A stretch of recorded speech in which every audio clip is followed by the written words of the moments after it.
It's Wednesday, which means we're back in the pavilion with another Pink Slip to Power Move story for you. If this is your first time here, welcome. Make sure you hit that follow or subscribe button so you never miss a story. This week we have the incredible Beatrice Gutknecht sharing her story from laid off to badass founder.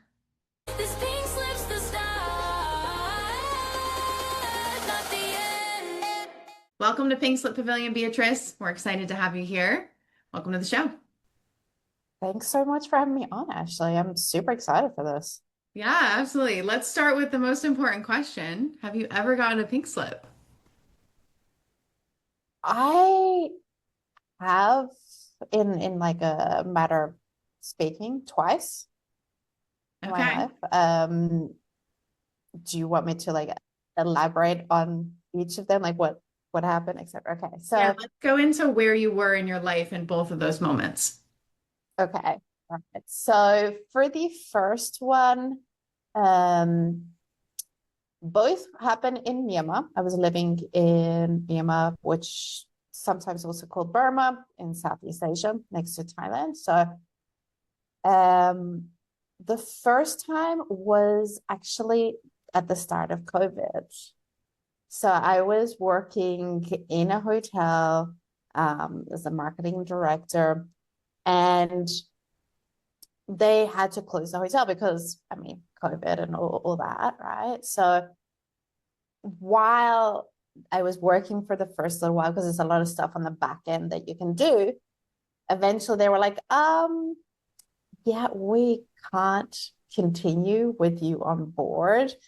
So I was like, oh my gosh, this is the first time I've kind of just been like, I don't know what to do. I didn't even know where to go because I was living at the hotel. Like my background at that point was like hotel management. They'll give you like the accommodation, they'll give you like everything. So you're staying there. And I was like, eek, what do I do?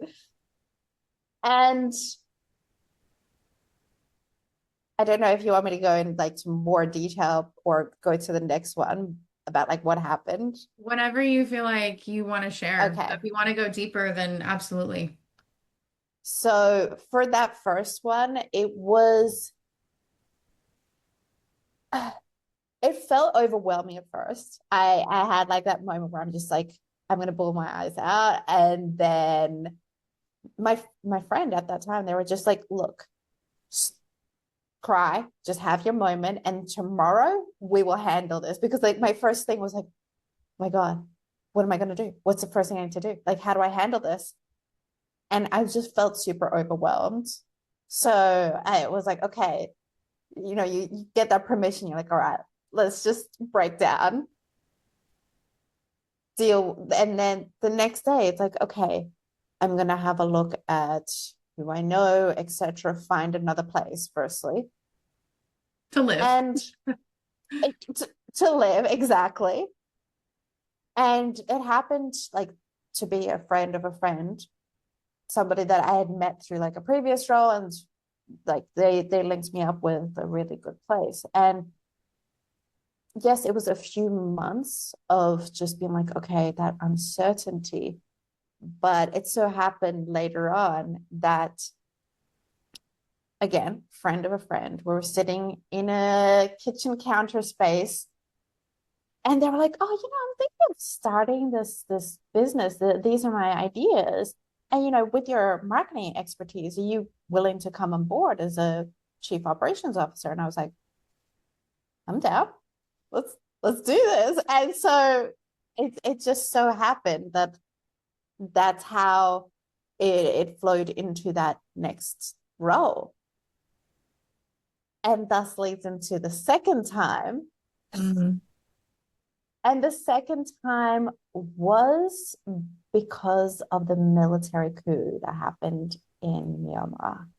Interesting. So yeah, yeah. So I was doing that role for a while. We had done like an amazing 2-week launch. It was the first time that I truly had like a lot of, say and control. I'm like, hey, this is how we build this out, from the finance, from the HR, from marketing, like all of it. And then next thing I know, my father passes away, and he was living in Thailand. And so like I was already like just it, you know, really struggling because I'm an only child. I was like, okay, I don't even know the first thing that I need to do. And then a week later, the military coup hits. So at that time, while I'm trying to figure out like, what needs to be done, getting a video call with like at that time complete strangers to go through my dad's place, be like, okay, this is to donate, this is to keep, this is all that. I'm navigating internet issues because for the first few days, they just completely shut off the internet to the world, shut off any contact, all that sort of thing. I'm like, it it was a lot in Right. one go. And that job being stopping with that job, it wasn't an immediate thing. It wasn't immediately on that military coup. Like because the owner was like, let's keep going. We're close friends. We're like, okay, let's see what we can do. We'll pull back the team so everybody's safe. Nobody's going out onto the streets, going into gunfire, explosions, all that sort of thing. It was a few months later where I still hadn't left the country because I was worried that like, hey, if I leave, I might not be able to come back in with everything that is going on. And thankfully, like the Swiss ambassador had like said, okay, we're willing to keep your dad's things in my office. And I was like, at least that. It was absolute insane. And I just kept on hoping, maybe this will just pass. A side note, it still hasn't passed. The situation is still getting worse in Myanmar. Wow. But at a certain point, I was like, um, You're like, thumbs up. yeah, at a certain point, the opportunities weren't growing and we still hadn't gone back to the office. And the owner of the business was still like they were paying out of their savings until that point, which was 5 6 months later. So I reached out and I was like, you know what, I will figure something out. I will go and find a job, like just you hold on to your savings. And so finally I moved to Thailand. I sorted out like everything regarding my dad's passing and went to the US, took a trip. I was like, I need a little bit of a break. Drove through like 18 states and looking back, like I could see I had like the health monitor watch where it's like, okay, here's the average, and then father passing away, military coup, and it spikes and it stays there until a couple months like after leaving Myanmar. And it's not something that you actively know how much stress Yeah. you're going through, but it's like it's affecting your body. Your body knows it. But from that point, I came back to Thailand. I was like, okay, let's job hunt. I was job hunting for over like it was just under a year actually.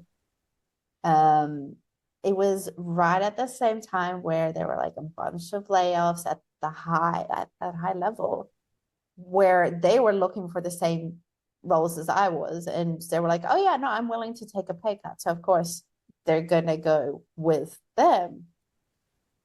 Got to just like it was hitting that 1 year mark. And I was like, I had like, I've never actually considered myself like suicidal or anything like that in my life. And I still don't. But there was one point during that job hunting time where I was like, I it crossed my mind. It crossed my Mm. mind. And it got to the point. So I was like, okay, we're almost at a year. And I was like, you know what? I'm gonna start my own thing because at this point, like I had served a lot of businesses and I've come up with like all of these different approaches, different ways to position, different strategies, etc. And sometimes they'll be like, oh, this doesn't fit, or it doesn't necessarily always get passed through. Like, why just help one business when I can help so many more? And I noticed straight away, like my body was just, it felt lighter. Mm. I felt super excited about that. And it was scary, of course. I had friends at that time which it was just like, just get something secure. Hmm. Just get that income. And before that, I had an ex who that was their saying. Just get the security, just get the financial security. Then you can do whatever you want on the side. And I was always like, well, no, because whatever I'm gonna do, I'm gonna put 100% in. Like, when am I gonna do that side thing? Yeah, absolutely. And the security piece, I mean, when you've been laid off, you kind of wonder, how secure is my security, right? Exactly. So I was like, you know what, I'm gonna do this. And yeah, it sucked. Like, it has been rough. But honestly, I don't think I've ever felt as whole, as Mm. close to who I am and who I should be before this. Like, having the consultations, like poking business owners and being like, hey, have you thought about it in this way? And, you know, having those moments like where it's like, oh my God, yeah, that's I didn't think about it in that way. And having these networking calls and all of this, it just brings so much light and joy. It's like I lost something when, you go into high school and you're like, you're trying to fit in. Hmm. You're trying to like look to others and be like, okay, this is how I should speak. This is how I should think. This is how I should look. And a big part of why Badassery by B exists, a big part of why, like, I do the podcast, I do the work that I do, and I make all the decisions that I do is to push back against the norms in whatever way that they look, be it from a personal side, being like, let's get 2.5 kids, white picket fence, like that side of things, to business where it's like, let's look at what everybody else in the industry is doing and copy that. I've worked in businesses where that was like their instruction to the marketing. I mean, Yeah, like, absolutely. yeah, like we just need to do what they're doing. Like, it's not gonna help. Mm-mm. You don't want to copy another brand. You want to establish a brand, and those are two very different things. But I want to drill down into a couple of things that you said. One, that mindset that comes with job hunting for almost a year, because a lot of people listening right now, with just kind of the job market, specifically in the US, that is a very real reality for a lot of people, maybe even globally, but definitely for sure here in the US. And so That you mentioned that was it took a really big toll on your mind and your mindset and just kind of where you were at in your life. That's a very real thing Yeah. when your finances are shaken up and you're getting rejection consistently. How did you transition out of that mindset? What was it that allowed you to kind of not live there and stay there? The biggest thing was friendships, the Mm, people around me. Um, because at the end of the day, if I was just going to stay inside like the apartment and just doing the thing, which, you look at any hustle, bro, you're like, oh, you just keep doing the thing. Doesn't matter what the industry is, just keep doing the thing and you'll get there. And yes, of course, that is a big part of achieving what you need to achieve.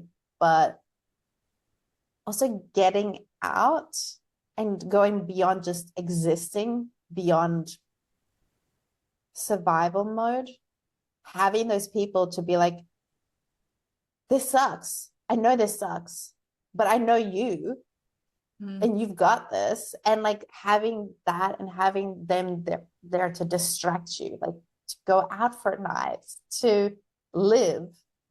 So you feel like there is still a purpose, there is still something to work towards. Huge. Community really Yeah. in any challenge is so important. And we're very isolated in the United States in particular. And so if somebody's listening to this, I Yeah. hope that you really think about community and having people around you when you're walking and asking for help, because that's the number one thing I think people stop doing or forget to do is to actually ask, to reach out, to say, can we connect? Can we talk? Can we get together? We feel like we burden other people. But community is all about uplifting each other, and that means showing up for each other in moments like this, right? I definitely have had that feeling. It's like I guess maybe it's almost in that programming where it's like, oh, I feel bad to say this to you. And I think the key, or at least that's what it has been for me, it is actually just saying that to that friend, being like, hey, I feel bad saying like, to spill. Because then they're like, I mean, it depends on the case, but Yeah. usually the friend will be like, no, no, like I want you to tell me, I want you to talk to me.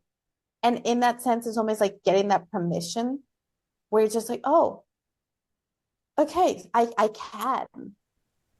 Yeah, I think sometimes people need to tell us they have the space for that, right? Because sometimes your Yeah, friends don't. I mean, if they're walking through heaviness too, they might not have yeah, the space for that. But sometimes we need that little invitation of like, oh, you have enough room for my challenges right now, and you can maybe carry the load with me for a little while.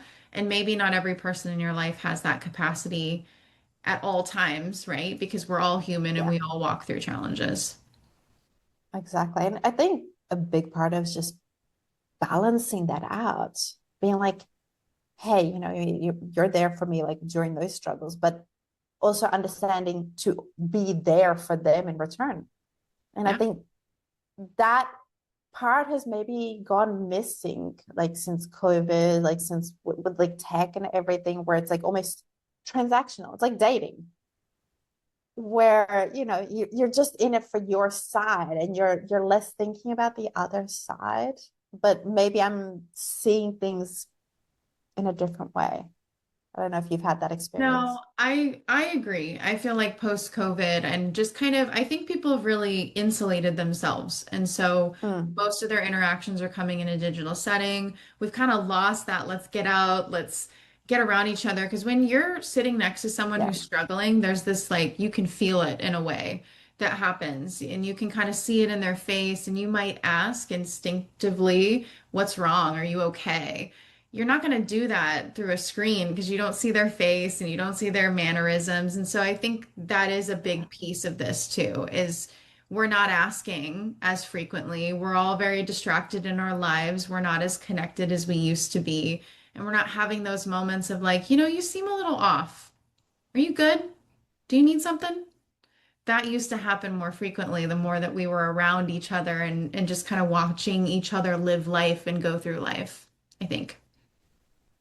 I think this is just so much transactional, even within the business world, right? Like Mm. where you go to networking and 99% of them, it's like you're so focused on like your own pitch, or you're so focused on like, okay, what do I need? Who am I looking for? That you lose out on that real connection. Like, do I like that person? I mean, I did find one like networking, which they actually banned pitching. You know how to Oh, pitch. You I know love how to talk about the weather. Um, it's I'm not affiliated, but like it brings me joy and so much energy. It's raw speed networking. it. 8 minutes, and you get another person, another person, and you're just talk about anything. Like whatever is the first thing that pops into mind. I've spoken to somebody randomly about cats versus dogs. I've told like living in the city, what they're like having for lunch or what's going on for Easter. Like having those real connections. And I feel like there is so much opportunity for that across the board, being business or personal. Absolutely. So you kind of alluded to this in your mindset when it goes to starting your own business and how your mindset Mm. shifted and just feeling more aligned in your day to day. But I am curious, based on just how life has changed, how has your mindset changed now that you are a business owner and you do feel like, your stress level, like your body is happier, like you are happier. How does that mindset shift for you in that capacity? I think it takes a while. I feel like a lot of the time we think it's going to be an immediate shift. Hmm. And I thought that as well. I We still all think do. that. It surprises me. Like there's, and, you need those friends to be like, hang on, it takes a minute. And I think it just depends on what part of the business we're in, because it's not mentioned enough that, like, even doing your own business, hey, you have that period at the beginning where you're full of energy, you're excited about this, and then it drops Hmm. because like this it's a struggle, and then it goes back up. So I think it's more of like the biggest thing is just celebrating what you have achieved in a day. And this was like in this actually more recently than like not, but I installed this app where it's like three good things. Mm. So each day, like you'll write just three things, whatever it is that have happened and how it's made you feel. And that by itself, like I can tell that it's changed my mindset in a big way, because beforehand I wouldn't even be able to say like, okay, I don't even know what I've achieved today. It feels like I haven't achieved anything. Mm-hmm. I Which can relate. that that was like the first 2 full years. I swear, I'm just like, oh, I got all these lists, I got these things I need to do. I still need to do more. But since doing that, my mindset like has shifted in such a good way. Oh no. I feel like that is something that anybody could use at any point in their layoff journey, in their business journey. Like taking the time to write down three things, I think is huge. And being able to like ground yourself in the present. Because especially as business owners, there's always a to-do list and it's always way longer than is even Oh my realistic. God. So you always feel like you're behind and you always feel like you're not hitting the mark in a way. For those who are unaware, we had a little bit of a computer meltdown happen, but we're back. And so let's talk about your blessings. So obviously, two different layoffs, two different experiences, but kind of like one continuation of time since COVID. What blessings have come out of this that couldn't have happened had neither one of those layoffs happened? Ah, it's everything. It's just the I'm living in Europe now. Like that, it never even crossed my mind when I was a kid, yeah, and looking through like, okay, what are the jobs that I could have? And I saw a hotel manager, and that's why like I went down that like hotel management bachelor degree, etc. And I was like, oh, maybe one day I'll be like managing a hotel in Europe and like just going down these old cobblestone pathways. No, I look outside, like I go out onto my balcony and it's a cobblestone pathway. I live next to a damn like You're living basically in a castle. rom-com. I just need like okay, there's already the ice cream shop, so I just need like a cute guy to be just to Yeah. do Cue the cute man. exactly just complete the whole picture. But it sucked, but I could not be more grateful because if I think about it, and this is something that like I had a thought about recently, kid version of myself would look at the place that I'm staying, the apartment that I'm staying, and be like, oh wow, you're staying in this? Like this is so modern, this is so spacious. And like, are you sure this is all your own? Because I know so many people that they come to Valencia and they have to share to be able to stay here. And it's something that I just got so lost on doing the hard thing, being like in that moment, you're just struggling, you're trying to survive, that you don't see that. So I feel so incredibly blessed by everything around me, like the people that I know, the place where I am. And you That's wouldn't have everything. ended up there if Oh God, no. realistically that you had kept that hotel marketing job. I mean, you'd still be living at that hotel potentially. I would still, yeah. I don't think I would be the person that I am now. Like I very much really came to understanding my voice, understanding my position, understanding that I'm allowed to push back and I will push back. And I represent something. That was one of the biggest things, like really coming to understand what that looks like. And, even having the kangaroo with the baseball bat and shades and ending videos with me like smashing the camera with the baseball bat. It's fun, but I don't see that version of myself before that, like, these two being let go or the country just having a military coup. I didn't see that. And I think that was just it was lost. That's powerful. And I also want to double down on what you said about feeling the most yourself. That was kind of what you were saying about like being a business owner. And I relate to that.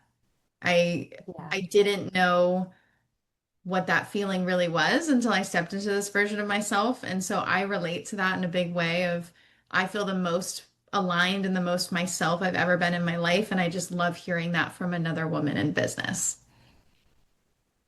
exactly. And I was speaking to another business owner, and they mentioned this question to ask whether when you're considering whether you should quit like the business, because there's always those periods where you're like, this really sucks, this is so hard, like should I quit, should I go back and get like a job? And this one question that he asks, um you can look him up, he's an amazing person, he reminds me of Simon Squibb in the UK, his name's Ian Dibb. But he asks, if I gave you 125K or whatever and gave you a job today, would you take it? And that is how you know whether you should quit or keep going. And 100%. I was like, mind blowing. 100%. And I love that you put it that way because I've had that conversation with other business owners and consultants. And for some people, the answer is yes. And there's nothing wrong with that. Yeah. But that is your moment where you're not going to like stick it out. If the answer is yes, you're not going to stick out the hard because it is hard and there's highs and there's lows like you've never seen. It is a roller coaster and it's the one of the most beautiful things I've ever done in my life. And it's one of the hardest things I've ever done in my life simultaneously. So since you No found your way to voice, explain it. Go yeah, so ahead. since you found your voice, what would you, if you could go back and talk to that version of yourself that was getting that first layoff, what would you want to say to her with the wisdom that you have now being on the other side?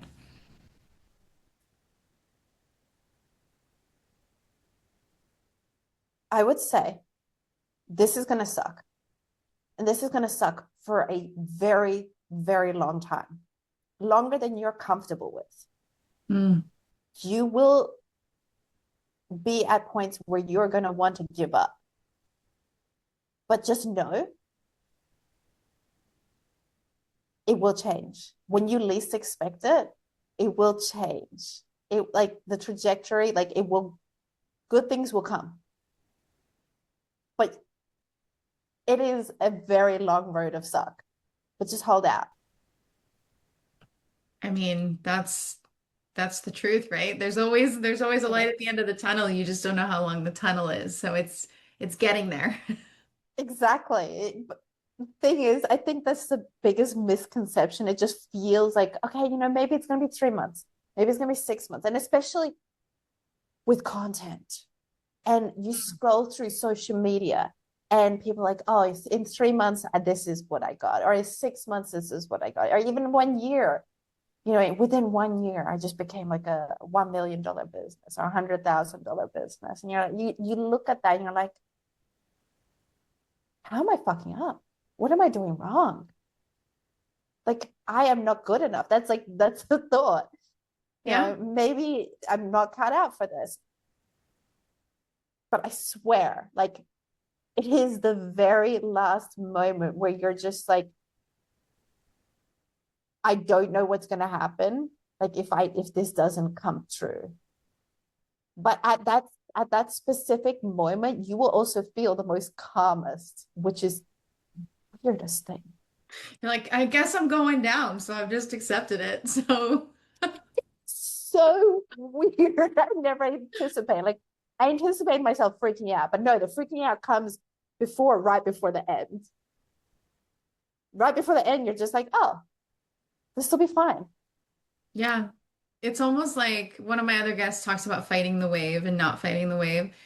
And I Yeah. feel like we fight really, really hard in the beginning. And then there's this moment of calm where you're like, if I'm going to drown, I guess I'm just going to drown. And you just go with the wave. And all of a sudden you get out of tumbling in the wave because it was never about drowning. It was about learning how to release the control of life in a way, right? And yeah, I think that's the biggest thing that we need to pass through. And that's probably what these moments teach us. If the however long or however short that takes, it's like understanding how much you have in your control and what you don't have in your control. You just need to be like, okay, cool. Well, the universe is gonna take care of this. I will just do what I need to do. Yeah. So if there's someone going through a layoff right now, or they're afraid that there's one coming, or maybe they went through one in the past and they're still kind of reconciling with some of that, what would you want to say to them? You're still here. You are so much stronger than you think. So much stronger because you've already passed through so much as it is and you've made it through. You just forgotten about like how tough that was, Hmm. but you did make it through. So you will also make it through this. Powerful. Thank you so much. I hope that we'll see you in the pavilion again, but thank you for showing up and for being willing to tell your story and be So vulnerable much. And thank you for fighting through the technology glip that we had in this episode. But I'm excited to have you here, and I hope that we'll have you back here again, Beatrice. Thanks so much for having me on, Ashley. This was amazing. You're the best host. Thank you. Well, there you have it. One more story that proves that your pink slip is actually a power move waiting to happen if you're willing to lean in and embrace it. And this week we had to go global because we had to prove no matter where you are in the world, this still applies. If you want to connect with Beatrice, all of her contact information will be in the description of this show.